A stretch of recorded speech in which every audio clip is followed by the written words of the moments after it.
got a lot of new subscribers since my last video about the Chinese subway system, and I did say that I would be making more infrastructure videos, and I will definitely be doing that. But I do just want everybody who's new here to the channel to understand that this isn't just going to be an infrastructure channel. It might not be a channel you're interested in. It's okay if you leave. I don't mind. I am glad that you did come and subscribe though. This channel, if you're not really aware of it yet, is just a channel of things that interest me, things that I do for fun, traveling, electric cars, Asia, I don't know, a lot of different stuff, but it's not just infrastructure. So today we're not talking about infrastructure, we're talking about Nintendo. Please understand. After finishing up the first leg of the pilgrimage around Shikoku, which I am still going to complete, I promise, I decided I wanted to do some more cultural immersion type activities in Japan. So I took the train back to Osaka. I did some cool stuff, like I went to an NPB baseball game, which was really, really cool. Had a lot of fun doing that. I went to Yodobashi Camera and looked at all the cool stuff. I bought some gachas there. I got some Planet of the Apes ones for my friend. I was doing fun Japanese things. What I also decided I wanted to do was go to Universal Studios Japan, go see Super Nintendo Land, because I am an old school, I guess, Nintendo fan, still a new school Nintendo fan. I have my Switch just in the other room. I love Nintendo. So that was kind of like another pilgrimage for me. Go to see the home of Mario, Mushroom Kingdom. Today's video is going to be a review of Super Nintendo Land at Universal Studios Japan. I'm going to give you a rundown of what I did there, what I saw, and what I thought of it. So about this review here. This is a review for, I guess, I want to call myself a normal person. Hard to believe I'm a normal person. But, before I went to Universal Studios in Japan, I decided I would look online, see what people are saying, see if there's any pro tips about what I should do or what I shouldn't do. And what I found was people were like booking their ticket 6 months in advance and planning this all out like down to the minute. And that's obviously not the kind of person I am. I bought my ticket the night before. So in my opinion, you don't need to plan 6 months ahead. So after I confirmed that I had a ticket for the following day, I decided to see some information about the park, right? I looked on YouTube. And what I found on YouTube, and I want to say this in the kindest way possible, is that the people who were making the videos, or at least the videos that were fed to me by the algorithm, are kind of freaks. And I mean this, totally positive way. I have nothing against anybody if they want to live their life however they want to live their life. If they're super fans, more power to them. Nothing against them. For real, nothing against them. However, again, it's just like the people who are booking their ticket 6 months in advance. These are people who are like, no matter what the park is like, they're absolutely going to love the park, no matter what. These are people who are super stoked about buying a plastic star-shaped popcorn tin, like paying like 12 or 15 bucks for it, and collecting it. When they go back home, they stick it on their shelf. These people are definitely not me, and what I would say are definitely not the normal average person. And again, it could just be the algorithm feeding me the stuff that's the most ridiculous, most outlandish stuff. People who are like crying when they enter a theme park. Maybe because those people are so outlandish, so ridiculous, so freaky, that's why they have the most views, and that's why they get pushed to viewers on YouTube who just searched for the park. Or maybe it's just because that's what YouTube thinks I want to see. I'm not sure. But in the end, I figured I might as well give a review as a person who's not just like super duper fanboy insane. Before we get started in this review, I do want to prove my Nintendo fan bona fides and show you, here's me as a small child with my brother getting our first Nintendo. Look at the TV here. You get this tape going here. Everybody look at the TV. What? We're watching a tape here. I don't know. What do you think? What do you think it is? Who's that? Nintendo. Well, Nintendo. It's Super Mario. So I'm not BSing you, right? I'm a Nintendo fan from basically as long as I can remember. And one other thing before I do this review was a weekday, June 2023. Your experience may not be exactly the same as mine. Things may have changed, so don't count on everything I said as gospel. For example, I got there right around 8 a.m. There was already a lot of people lined up, and I decided I'm going to walk all the way to basically to the farthest entrance gate, hopefully find a shorter line. The park opens at 9 a.m. officially, but about 8:20 a.m. they already started letting people in. So I was in the park probably by like 8:35. As soon as I got in the park, the first thing I did is open the app, and I booked a timed entry for Super Nintendo Land, and I was able to get timed entry for 9 a.m. So that's my first bit of advice for you. Get there early, and as soon as you get in the park, book your time, because a lot of people, they were running directly to Nintendo Land, and I just walked there because I had my timed entry, And then by the time I got there, there was a lot of people already trying to get in, and they were being like turned away by park staff, or people were telling them, hey, you need to actually book a time to enter. So I think a lot of people maybe were unsure of that. They didn't know.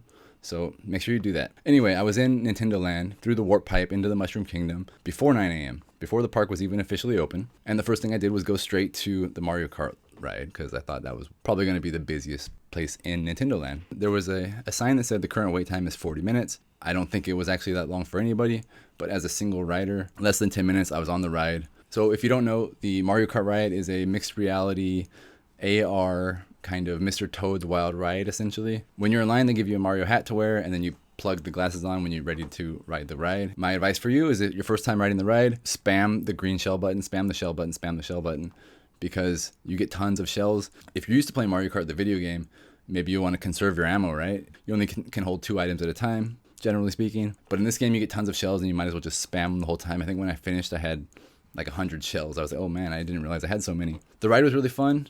It was a little bit slow.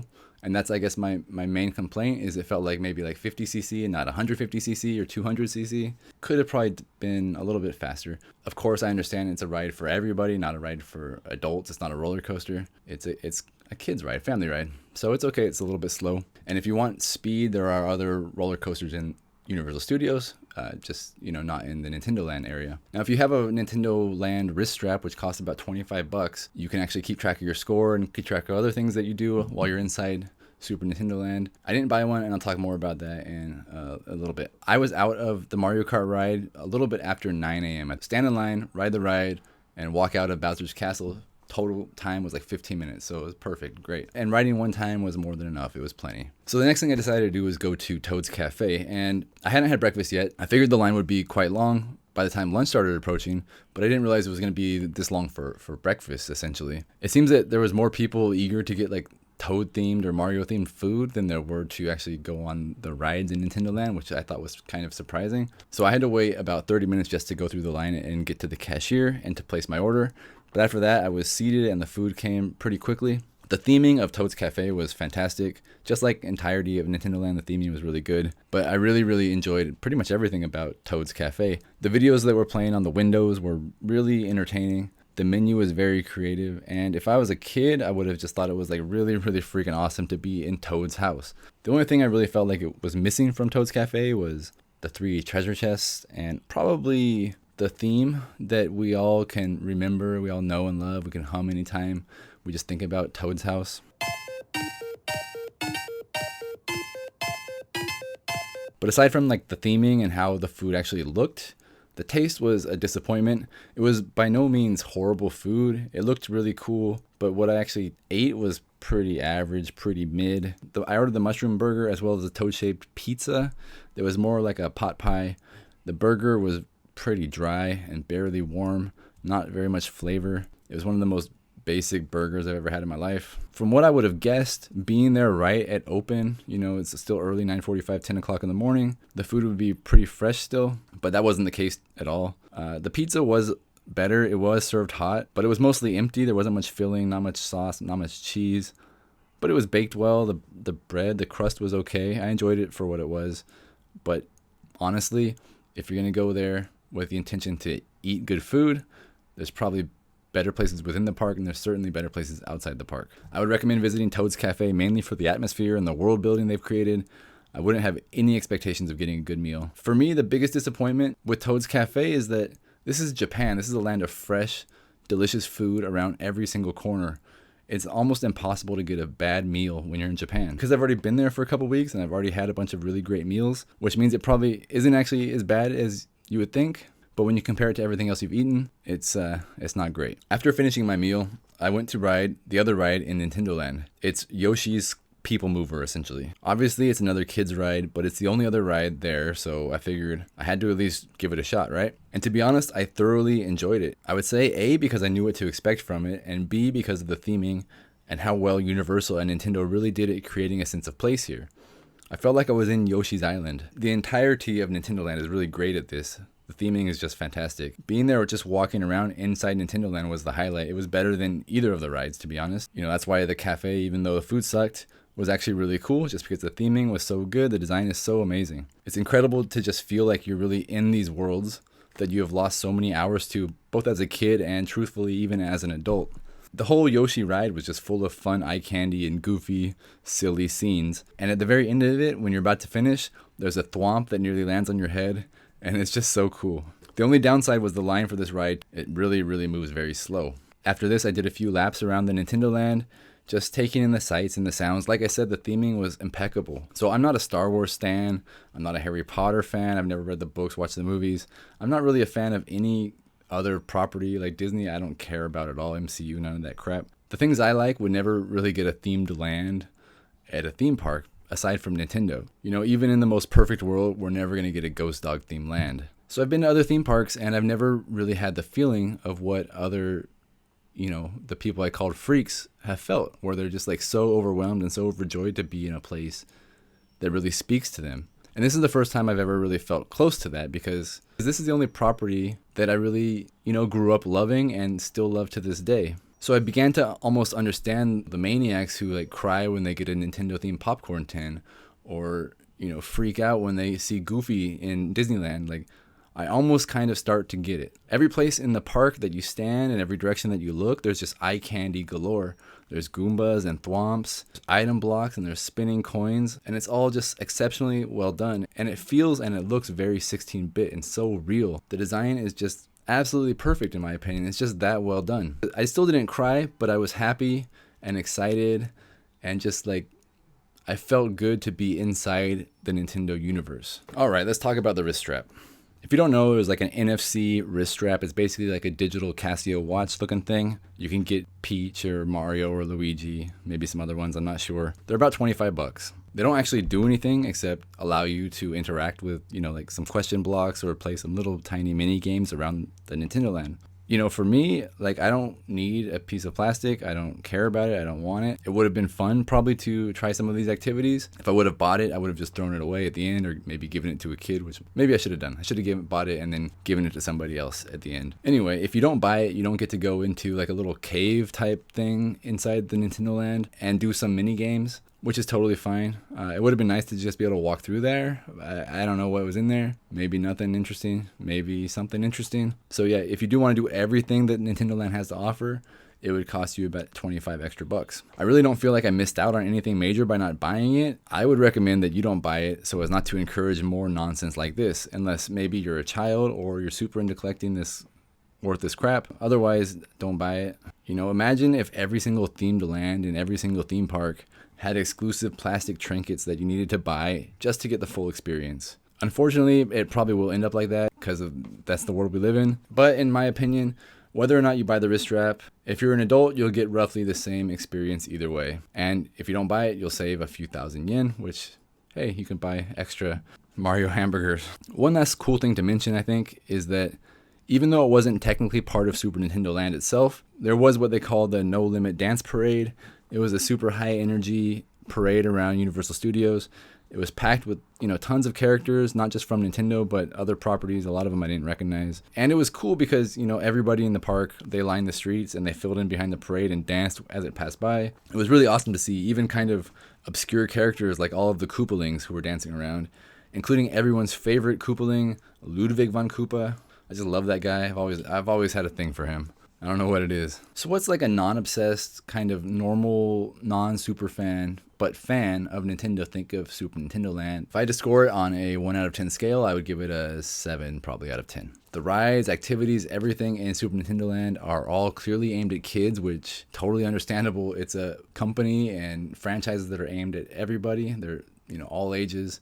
I don't expect it to have like a mature themed Mario world. So if you're a single adult male like me who likes Nintendo, it's fun, it's cool, it's a good experience, but it's not squarely aimed at me, and I accept that. None of it was what I would call thrilling. If you want to go on thrill rides, the Jurassic Park ride was really cool, but that's obviously not in Nintendo Land. The food options that were there, I would say they were eye-catching, but they were pretty bland. As far as merch, I don't buy plastic stuff or Nintendo t-shirts, so for me, that's just, I can't review that at all. But on the other hand, you know, stepping into Nintendo's world, into the Mushroom Kingdom, experiencing something in real life that, you know, I've been experiencing digitally for like 30 plus years already. Awesome. Totally amazing. The theming, the placemaking, you know, the sense of place you get. You go through the warp pipe and you see Peach's castle, and you see Bowser's castle, and you see the Goombas walking around and the Koopas flying around. It's awesome, amazing, exciting. Now, would I go back? As it stands right now, no, I wouldn't go back and visit there again. However, I know they're making an extension with Donkey Kong. I would love to see actually what that's going to be like. I think it's a Donkey Kong roller coaster, and maybe some Donkey Kong kind of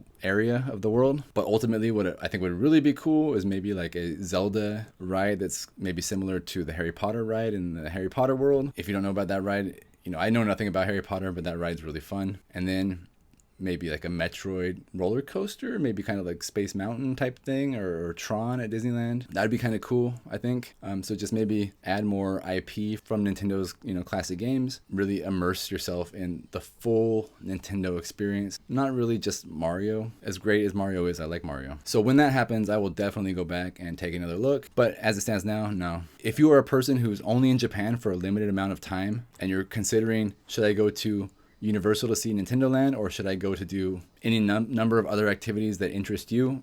I don't know what interests you, but if you only have a day or two and you say, I want to do this or this, I would say you should probably go do the other thing, because the cultural activities, the food, everything that you can do outside of Universal Studios, probably going to be better than what you can do within Universal Studios. No guarantees, but you know, that's just my thoughts. If you have kids or you're a Nintendo super fan and you want to go collect a star-shaped popcorn box, more power to you. By all means, enjoy the heck out of Nintendo Land at Universal Studios, and you'll probably absolutely love it. In the end of the day, it's a cool place to visit, dodging some thwomps, looking at some Goombas. You know, if only they had the Goombas from the Mario Brothers movie, that would, like, as an Easter egg somewhere hidden in the park, that would be really cool. You know, they didn't dig through all the crates of Nintendo's past for this park. They really just focused on some of the hits, you know what I mean? But maybe with time as the park grows. Anyway, what do you guys think about Nintendo Land if you've been there? I think it's open in Hollywood now as well. If you've been there, let me know. If you haven't, also let me know. Whatever, let me know. Enjoy your time. And I can't wait to go back to Japan. Yeah. I love Japan. Anyway, bye-bye. Thanks for watching. And Infrastructure Week, maybe next week. And see you guys later. Everybody jump, jump!